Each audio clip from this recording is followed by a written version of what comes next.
Hello, कैसे आप सब। तो आज हम नेक्स्ट टॉपिक इसका जो शुरू करेंगे ज्योग्राफी चैप्टर 4 एग्रीकल्चर का 10th क्लास एनसीईआरटी बुक जो हम कर रहे हैं।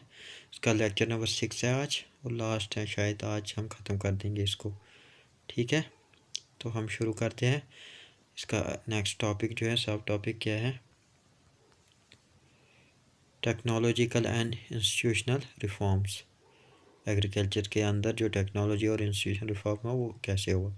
It was mention in the previous pages that agriculture has been practised in India for thousands of year. ये ना एग्रीकल्चर प्रैक्टिस किया जाता है हज़ारों साल पहले से। ठीक है, sustained uses of land without comfortable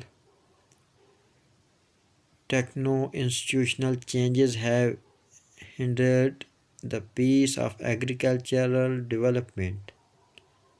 ठीक है, क्या बोलते हैं, वो चेंज हुआ है। जो पहले यूज़ किया जाता था जैसे सिस्टम, वो वैसे नहीं। अब सिस्टम जो है न्यू टेक्नोलॉजी और इंस्टीट्यूशन बनाए गए हैं जिसके थ्रू एग्रीकल्चर प्रोडक्टिविटी को भी इंक्रीज़ किया गया है। मैंने ये बोला है कि उसमें चेंज हो चुका है।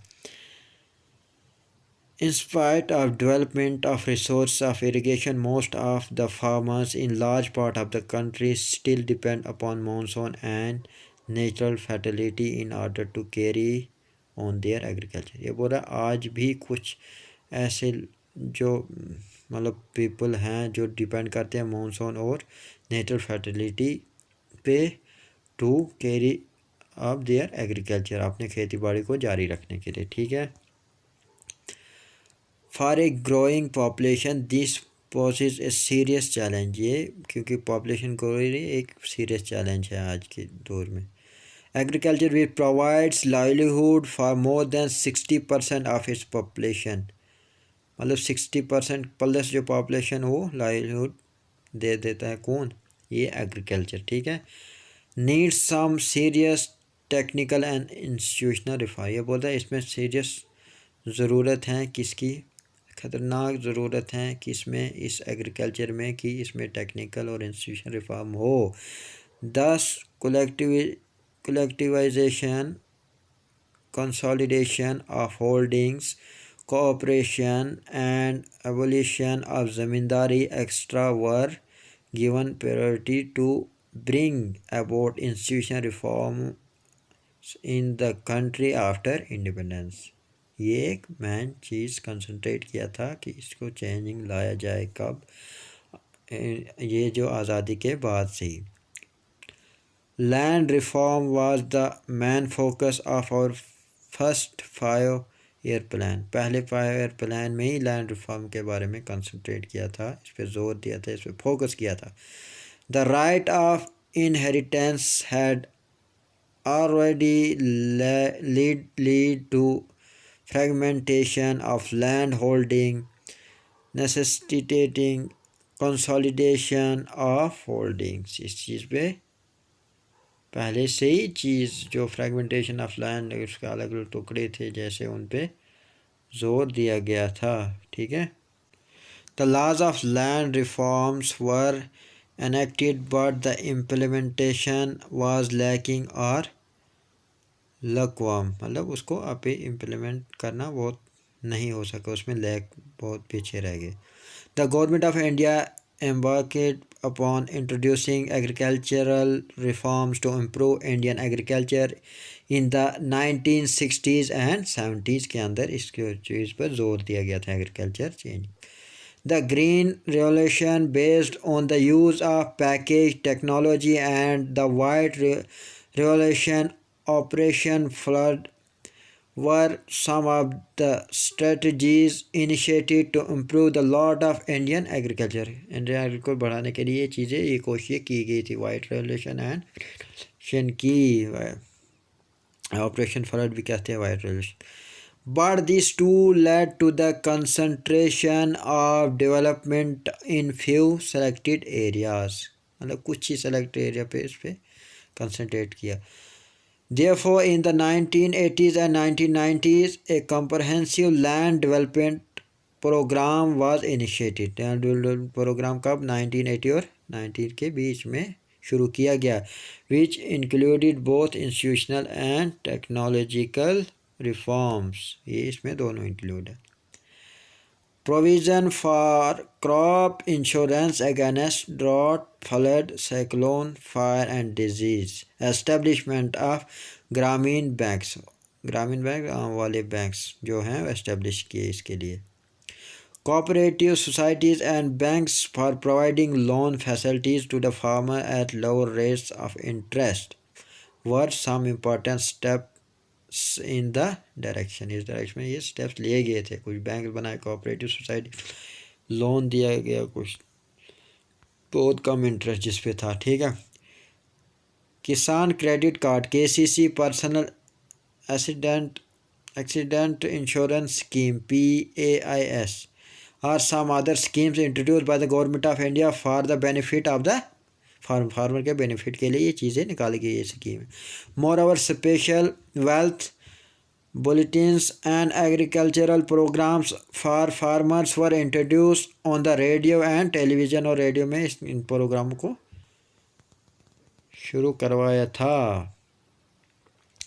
The government also announces minimum support price, minimum support price भी गवर्नमेंट अनाउंस किया। रिमोनरेटिव एंड प्रोक्योरमेंट्स प्राइसेस जो हैं for important crops to check the exploitation of farmers by speculators and middle man. ये बोल रहा है उनका भी उन्होंने इस चीज़ पे गौर किया कि इनकी वजह से इनको एक्सप्लॉयट तो नहीं किया जा रहा है फार्मर्स को, किसके, मिडल मैन और स्पेकुलेटर के ज़रिए से। ठीक है।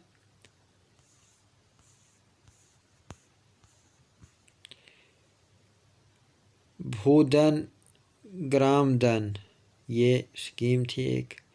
Mahatma Gandhi declared Vinoba Bhave as his spiritual heir. He also participated in satyagraha as one of the foremost satyagrahis. He was one of the votaries of Gandhi's concept of Gram Swarajya after Gandhiji's martyrdom. Vinoba Bhave undertook Padyatra to separate. Gandhiji's message covered almost the entire country. जिसने पूरी country को cover किया, किसने निकाला था उसके बाद, जब महात्मा गांधी के डेथ के बाद। Once he was delivering a lecture at Ponchpali in Andhra Pradesh. Some poor landless villagers demanded some land for their economic well-being. कुछ डिमांड कर रहे थे कुछ poor landless villagers, उनके पास ज़मीनें नहीं थी। Vinoba Bhave could not promise it to them immediately but ensured them to talk to the government of India regarding provision of land for them if they undertook cooperative farming. ये बोला उस वक़्त तो कुछ स्टेप नहीं लिया लेकिन ensure उनको मतलब यकीन दहानी दिलाई किसको, लोगों को, कि मैं गवर्नमेंट से इसके बारे में बात करूँगी। ठीक है। ठीक है, अब नीचे चलेंगे हम। एक contribution of agriculture to the national economy, employment and output. Agriculture का कंट्रीब्यूशन क्या है इसमें। Agriculture has been the backbone of the Indian economy though its share in the gross domestic product, GDP में इसका रोल है, इसका share इसके अंदर है। He has registered A declining trend from 1951 onwards. According to Census of India 2011, about 54.6% of the total workforce were engaged in agriculture. कितने percent? 54 54.6 इन 2011 census के अंदर। And allied sector activities which makes more than half of the Indian population depend on or agriculture for sustenance। किसके लिए?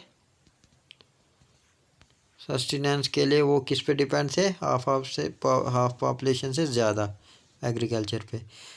The declining share of agriculture in the GDP is a matter of serious concern because any decline and stagnation in agriculture will lead to the decline in other spheres of the economy have wider implication of society। इसका बहुत बड़ा असर पड़ेगा society के अंदर इसके अंदर अगर कोई भी कमी आई। ठीक है। Considering the importance of agriculture in India, the government of India made concerted efforts to modernize agriculture और इसके लिए एफोर्ड किए गवर्नमेंट ऑफ इंडिया ने कि एग्रीकल्चर को मॉडर्नाइज किया।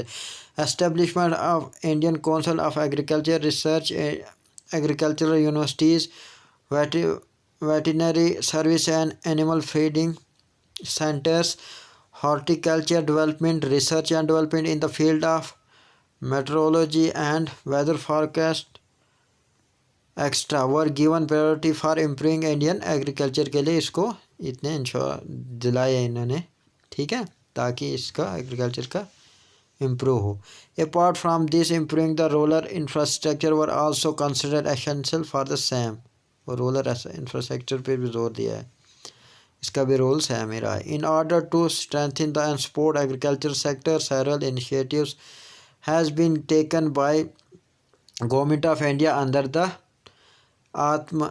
आत्मनिर्भर Bharat Abhiyan source economic survey 2020-21 second volume page 231 collect information about these and discuss in the classroom.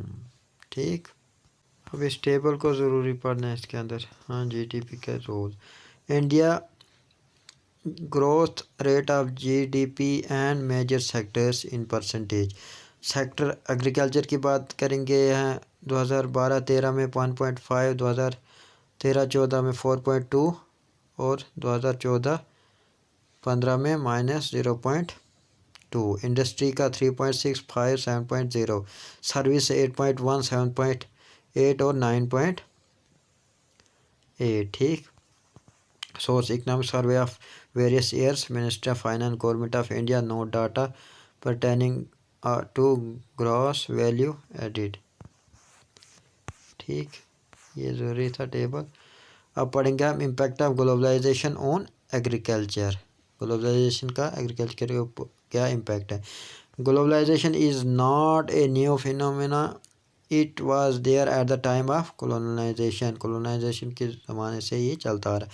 In the 19th century when European trader came to India at the time to India spices were exported to different countries of the world and farmers of South India were encouraged to grow these crops।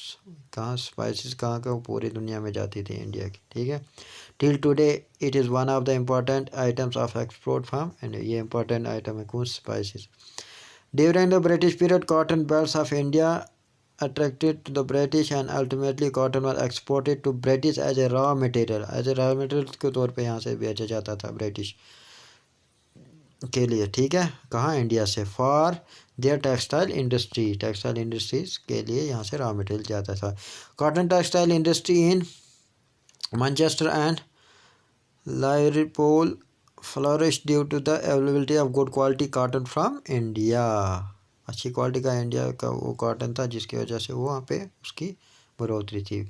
You have read about the Champaran movement which started in 1917 in Bihar. Champaran movement कहाँ start की थी? बिहार में 1917 में। There was started because the farmer of that region were forced to grow indigo on their land. मतलब उनको force किया जाता है कि इंडिगो को उगाओ, because it was necessary for the textile industry which were located in Britain. Britain में जो इंडस्ट्री लोकेट किया उनके लिए उसका रॉ मटेरियल के लिए वो ज़रूरी था उनको। They were unable to grow food grains to sustain their family. वो मतलब फूड ग्रान उगा नहीं सकते थे और उसको अपनी फैमिली को सस्टेन करने उनको मुश्किल था। Under globalisation particularly after 1990 1990 the farmers in India has been exposed to new challenges। अब नए चैलेंज आ गए। Despite being an important producer of rice, cotton, rubber, tea, coffee, jute and spices, our agricultural products are not able to compete with the developed countries। इतना होने के बावजूद भी India compete नहीं कर रहा था डेवलप्ड के साथ, नहीं compete कर पा रहा था, because of the highly subsidise agriculture in those countries। इसकी वजह से tissue culture of take colonies। Today India agriculture find itself at the crossroads। To make agriculture successful and profitable, proper trust should be given to the improvement of the condition of marginal and small farmer। The Green Revolution promised much, but today it's under controversies, it being alleged that it has caused land degradation। क्या बोल रहा है? It has been alleged that it was caused land degradation due to our use of chemical। Use करने से इसको land degradation होती हैं। Drying aquifers and vanishing biodiversities। The key word today is gene revolution, which includes genetic engineering। genetic engineering की इसके ये बोला, can you name any gene modified seed used vastly in India? Question mark। अब पढ़ेंगे हम। In fact, organic farming is much in vogue today because it is practiced without factory made chemicals such as fertilizer and pesticides। Hence, it does not affect environment in a negative manner। इसकी वजह से इसका negative impact नहीं होता है। ये क्या? Figure 4.17 problem associated with heavy pesticide use are widely recognised in developed and developing countries। A few economists think that Indian farmers have a bleak future if they continue growing food grain on the holdings that grow smaller and smaller as the population rises। क्या बोल रहा है ये? कुछ economics ऐसे हैं जो सोचते हैं कि इंडियन फार्मर है ब्लैंक फ्यूचर। क्योंकि ब्लैंक फ्यूचर इसलिए क्योंकि if the continue growing food grain on the holdings that grow smaller and smaller as the population rise. क्योंकि पॉपुलेशन जितनी बढ़े वो जितना ही छोटे हो रहे होल्डिंग, जितने भी land holding. India's rural population is about 833 million 2011, which depends upon 250 million approximate hectares of agricultural land, an average of less than half a hectare per person। इतना कम हो गया है। Indian farmers should diversify their cropping pattern from cereals to high-value crops। This will increase incomes and reduce environmental degradation simultaneously, because fruits, medicinal herbs, flowers, vegetables, biodiesel crops like jatropha and jojoba need much less irrigation than rice or sugar cane। अब ये जितने भी हैं उसमें sugar cane और rice से बहुत कम irrigation लगती है। India's diverse climate can be harnessed to grow a wide range of high value crop. ठीक, अब आगे आते हैं क्वेश्चन आंसर ऑफ एक्सरसाइज ठीक है, एक्सरसाइज के क्वेश्चन नंबर। ठीक है, इसी के साथ हम यहाँ पे अब एंड करते हैं। Thank you. अब नेक्स्ट चैप्टर हम लेंगे